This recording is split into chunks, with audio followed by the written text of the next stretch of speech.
শেরপুরে স্থানীয় প্রশাসনের আয়োজনে সব প্রার্থীদের অংশগ্রহণে কিন্তু গতকাল নির্বাচনী ইশতেহার ঘোষণার একটা অনুষ্ঠান ছিল।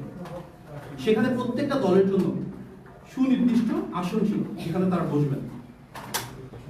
জামাত ইসলামের নেতৃবৃন্দ সেখানে সব আসন তথা চেয়ারগুলো আগে থেকে দখল করে রেখেছেন এবং বিএনপি যারা নেতাকর্মী রয়েছে ওনাদের জন্য যে নির্দিষ্ট আসনগুলো রয়েছে সেই চেয়ারগুলো ছাড়ছিলেন না। প্রশাসন বারবার আহ্বান জানানোর পরও তারা কিন্তু সেই চেয়ারগুলো ছাড়তে অস্বীকৃতি জানিয়েছেন। চেয়ারে বসার মতন খুব তুচ্ছ একটা ঘটনাকে কেন্দ্র করে শেরপুরে যে সহিংসতা এবং সংঘাত আমরা দেখেছি সেটি কোনোভাবেই কাম্য নয়। গণ অভ্যুত্থানের পর আমাদের সবার প্রত্যাশা ছিল এমন একটা নির্বাচন যেখানে পরিবেশ হবে উৎসবমুখর, যেখানে সবাই আন্তরিকতা নিয়ে এগিয়ে আসবে, কোনো সংঘাত থাকবে না। সবচেয়ে বড় রাজনৈতিক দল হিসেবে এবং দেশের প্রায় সবারই বিশ্বাস অনুযায়ী একটি অবাধ, সুষ্ঠু এবং গ্রহণযোগ্য নির্বাচন হলে ইনশাআল্লাহ বিএনপি বিজয়ী হয়ে রাষ্ট্র পরিচালনার দায়িত্বে আসবে। সুতরাং আমাদের একটি বড় লক্ষ্য হলো এই নির্বাচন যেন বিতর্কমুক্ত থাকে, এই নির্বাচন যেন শান্তিপূর্ণ হয় এবং এই নির্বাচনকে ঘিরে কেউ যেন কোনো সংঘাতময় পরিস্থিতি তৈরি করতে না পারে। এটি দল হিসেবে বিএনপির জন্য যেমন গুরুত্বপূর্ণ, রাষ্ট্র হিসেবে বাংলাদেশের জন্য গুরুত্বপূর্ণ। তারপরও শেরপুরে যে ঘটনাটি ঘটেছে এটি অত্যন্ত অনাকাঙ্ক্ষিত। কিভাবে সংঘাত শুরু হলো, কারা সেখানে মদত দিয়েছে, আইন শৃঙ্খলা বাহিনী, প্রশাসন কেন পরিস্থিতি স্থিতিশীল রাখতে পারলো না, এসব বিষয় নিয়ে স্বাভাবিকভাবেই জনমনে প্রশ্ন জাগছে।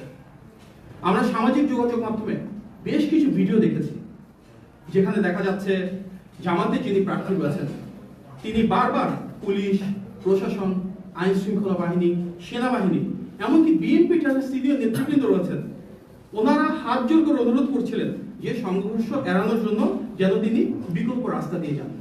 তারপরও সেই প্রার্থী ঠিক ওই রাস্তা দিয়ে যাওয়ার সিদ্ধান্ত নিয়েছেন এবং তিনি বারবার বলছিলেন জীবন যায় যাক। এই সংঘাতকে এড়ানো যেত না। নির্ধারিত সময়ের আগে জামাতের যারা নেতাকর্মীরা রয়েছেন তারা যেভাবে চেয়ারটাকে দখল করে রেখেছিলেন, চেয়ার ছাড়ছিলেন না, কেন সেটা? তারা কেন সেখানে আমরা দেখতে পেয়েছি, শুনতে পেয়েছি আগে থেকে লাঠিসোঁটা জোগাড় করে রেখেছিলেন? সবার সম্মিলিত অনুরোধ উপেক্ষা করে পুলিশ, প্রশাসন, আইন শৃঙ্খলা বাহিনী, সেনাবাহিনী, বিএনপি নেতৃবৃন্দ প্রত্যেকে মিলে বলার পরও সেই প্রার্থী কেন সেই সংঘাতের পথ বেছে নিলেন? এসব বিষয় নিয়ে সামগ্রিকভাবে দ্রুততম সময়ের মধ্যে একটা সুষ্ঠু এবং গ্রহণযোগ্য তদন্ত হওয়া অত্যন্ত প্রয়োজন। এই সংঘাতে একজন মানুষ নিহত হয়েছেন, তিনি যে দলেরই হোক না কেন তা কোনোভাবেই কাম্য না, কোনোভাবেই মেনে নেওয়া যায় না। বিএনপিরও কিন্তু 40 জনের বেশি নেতাকর্মী আহত হয়েছেন, তার মাঝে অনেকে খুব সংকটাপন্ন অবস্থায়, আশঙ্কাজনক অবস্থায় হাসপাতালে ভর্তি রয়েছেন। যিনি নিহত হয়েছেন, যিনি আহত হয়েছেন, তারা প্রত্যেকে তেমন একটা রাষ্ট্র ব্যবস্থা চেয়েছিলেন যেখানে শান্তিপূর্ণ নির্বাচন থাকবে, যেখানে কোনো মারামারি থাকবে না, কোনো কোন্দল থাকবে না, একটা উৎসবমুখর পরিবেশ থাকবে। আমরা সামগ্রিকভাবে প্রশাসন ও আইন শৃঙ্খলা বাহিনীকেও আরো জোরালো ভূমিকা রাখার আহ্বান জানাচ্ছি। আমরা সেই ফ্যাসিবাদের আমলে ফেরত যেতে চাই না যেখানে কোনো কিছু হলে দোষারোপের রাজনীতি হবে, কোনো কিছু হলেই সেটাকে নিয়ে স্বার্থ হাসিলের একটা নতুন বয়ান তৈরি করা হবে। আমরা চাই সুষ্ঠু তদন্ত, পাশাপাশি সবাইকে আহ্বান জানাতে চাই কেউ যেন কোনো উস্কানি না দেন, কেউ যেন উস্কানিতে পা না দেন।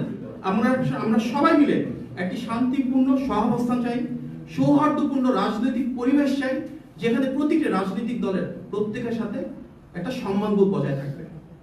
শেরপুরের এই ঘটনার পুনরাবৃত্তি যেন দেশের আর কোথাও না ঘটে সেই জন্য আমরা অন্তর্বর্তী সরকারের প্রতি জোরালো আহ্বান জানাচ্ছি। প্রতিটি রাজনৈতিক দলকে আহ্বান জানাবো আপনারা দায়িত্বশীল হন, গণতান্ত্রিক আচরণ যেন সবাই মিলে বজায় রাখি।